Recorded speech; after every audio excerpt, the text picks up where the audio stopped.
We are certain that our viewers will be delighted to watch this video detailing the series of events that led to the naming of Melbourne.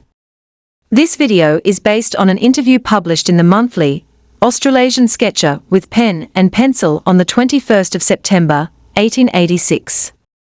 The Austral Asian Sketcher with pen and pencil was a monthly magazine published in Melbourne by the Argus newspaper between 1873 and 1889. The interview details the sequence of events that led to the naming of the great city of Melbourne in 1837. The reporter interviewed Thomas Russell, who worked as a railway gatekeeper in Geelong. He came to Melbourne in Sir Richard Burke's retinue and witnessed all the ceremonies that took place during the visit. Sir Richard Burke served as the Governor of New South Wales from 1831 to 1837. Thomas Russell, a native of Kent, England, was His Excellency's coachman, having entered his service in the old country and arrived here with him in 1831. On March 4, 1837, Major General Sir Richard Burke, Governor of New South Wales, visited the newly formed settlement on the Yarra River, founded by Faulkner and Batman in 1835. The new settlement was then part of New South Wales.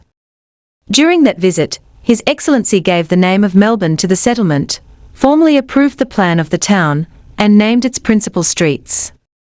Sir Richard Burke arrived in Melbourne in March 1837 in Her Majesty's ship Rattlesnake, commanded by Captain William Hobson. He was accompanied by Captain Hunter, his military secretary, Mr. G.K. Holden, his private secretary, Captain P.P. King, his travelling companion, the son of former Governor of New South Wales, Philip Gidley King, and Mr. Robert Hoddle, Surveyor of Melbourne.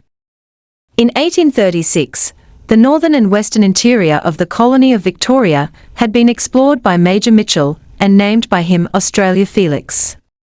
In October of that year, Captain Lonsdale, the earliest local authority in the newly formed settlement then known as Port Phillip, arrived from Sydney as police magistrate. Although Port Phillip was an appanage of New South Wales, it was at that time being settled by Tasmanians, who, during 1836 and 1837, were pouring into it with stock. Thomas Russell, in this interview, states that it was partly in consequence of a rumour that Tasmania was going to claim Port Phillip that the Governor of New South Wales decided to visit the place in the ship Rattlesnake, captained by Hobson. Captain Hobson had been in Port Phillip Bay before, namely, in 1836, when he brought Captain Lonsdale and surveyed the inlet subsequently called after him. The viceregal party also comprised a bodyguard of soldiers, and His Excellency brought 4 horses with him. The party came up the river to the falls, where there used to be a waterfall in the Yarra River, where the Queen's Bridge now stands. To land the horses, the riverbank had to be cut down. Hobson's Bay was so named by the Governor, after Captain William Hobson of the Rattlesnake, on the day the vessel arrived there, though the official declaration came later. Captain Lonsdale, who was already in Port Phillip as police magistrate, received the Governor, and the party pitched their tents on Batman's Hill, at the west end of Burke Street. Batman's Hill is where the Southern Cross railway station now stands. The colonists also gave the Governor a reception and presented an address, in which they urged the importance of fixing the sites of the towns. In his reply, Sir Richard Burke expressed sanguine hopes for the future of the settlement. On the night of their arrival in Melbourne, Mr. Russell, the coach driver, and 5 other servants, having discovered that drinks were obtainable at a wattle and daub hut in the vicinity of the tents, went there. They were ushered by the host, John Pascoe Faulkner, into the parlour. John Pascoe Faulkner is one of the founding fathers of Melbourne.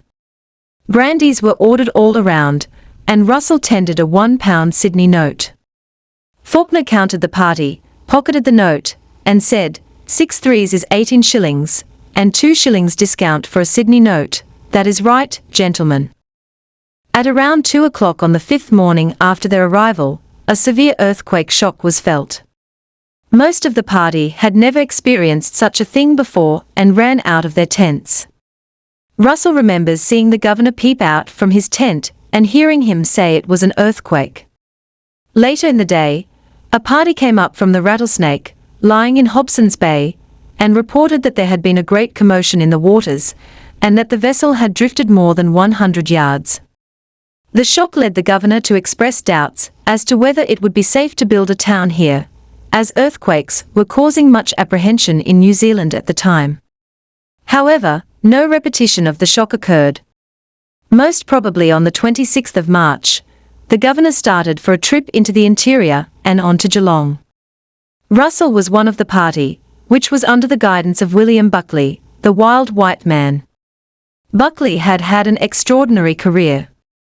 Originally a Mason, he became a soldier of the 4th Regiment and was transported for life for receiving stolen property.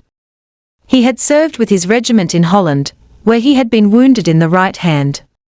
He was one of the convicts brought out in HMS Calcutta in 1803, when Lieutenant Governor Collins attempted to form a settlement at Port Phillip Heads, now known as Sorrento. In December of that year, 4 convicts, Buckley, Marinon, Pye, and Gibson, escaped.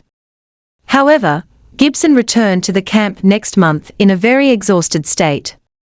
In 1804, the attempt to form a settlement here was abandoned, and Collins's party left for Tasmania. The fate of Pye and Marinon has never been definitively ascertained. Buckley stated subsequently that they left him, and either perished from hunger or were killed by the natives. However, he gave differing accounts of their fate, and suspicions were entertained that he had been driven to cannibalism by hunger. Russell, who saw a good deal of him, shares that opinion. Governor Burke's party went first to Mount Macedon. Captain Hobson was a member of it, but, being taken ill, Russell went back with him to Melbourne, and afterwards caught up with the party. They ascended the mountain, which had previously been ascended and named by Major Mitchell in 1836. The native name of the hill was Geboa, and it is a pity that such a conspicuous landmark was not permanently designated with that name. The flagpost erected by Major Mitchell on the mount was seen by Governor Burke's party, who also found the names of several members of Major Mitchell's party engraved upon a stone. Russell and others added their names. Sir Richard Burke then struck across the country towards Geelong, passing through Bacchus Marsh. They met Joseph Tice Gellibrand and George Brooks Hesse, both of whom were Tasmanian lawyers who had taken up land in Port Phillip. Both were integral to John Batman's Port Phillip Association. John Batman is, of course, one of the founders of Melbourne. Gellibrand and Hesse were subsequently lost in the Cape Otway Ranges while endeavouring to reach their stations in the Western District from Geelong. It is supposed they were killed by the natives. Later, a skeleton was discovered and identified as Gellibrand's due to a gold-filled tooth. On arriving at Geelong, the governor's party pitched their tents on the Bar 1, at what is now known as South Geelong. They found very few people there. Dr. Clark was building a hut, and Jock Mack was putting up a boarding house, which subsequently developed into Mack's Hotel. The governor named this settlement Geelong, after the native name of the hill on which it stands. Previously, it was known, Russell states, as Corio, which was the Aboriginal appellation of the bay, meaning big water. Point Henry was named after Lieutenant Henry of the Rattlesnake. Buckley had mustered a great number of natives, and blankets, smock frocks, and trousers were distributed among them. Russell recollects that they had great fun pinning the blankets around the necks of the dark beauties and watching the antics of the blackfellows. The governor was delighted with the beauty of Geelong, and, according to Russell, he wished to make it the capital. His Excellency argued that it would cost less to cut through the bar in Corio Bay than to make the Yarra navigable. He also noted that there was abundant room for a large population on the shores overlooking Corio Bay, that Geelong was charmingly situated from a picturesque point of view, and, moreover, that the lie of the land was admirably adapted for a large settlement. On the return of the party to Melbourne, Mr. Hoddle, who had been left behind to attend to his professional duties, exhibited his plan of the town. He had also marked out Williamstown, which was named after the reigning sovereign. A meeting was held, presided over by the governor, with Captains Hobson and Lonsdale, Lieutenants Shortland and Henry, Robert Hoddle, John Faulkner, and John Batman in attendance. At this meeting, the relative advantages of the sites of Geelong and Melbourne were fully discussed. Faulkner and Batman, of course, were decidedly in favour of Melbourne. Mr. Hoddle had not been to Geelong. Governor Burke gave way to the majority and declared the Yarra settlement to be the capital of Port Phillip, naming it Melbourne, after the then Prime Minister. The party then walked through the thoroughfares laid out by Robert Hoddle and named them. At several places, the Governor, in naming a street, turned over a sod. Russell especially recollects him doing that at the west end of Collins Street, on Batman's Hill. Each of the leading members of the party named a street. Queen Street was named by Captain Hobson. In conclusion, it may be stated that Governor Burke returned to Sydney and left there for England towards the end of 1837. Russell decided to remain in Australia and settled in Geelong in 1848 as a horse dealer. In 1849, he bought half an acre of land for £40. The construction of the Geelong and Melbourne Railway began by a private company in 1853, and Russell went into the service of the company in 1856 as gatekeeper at Russell's Crossing.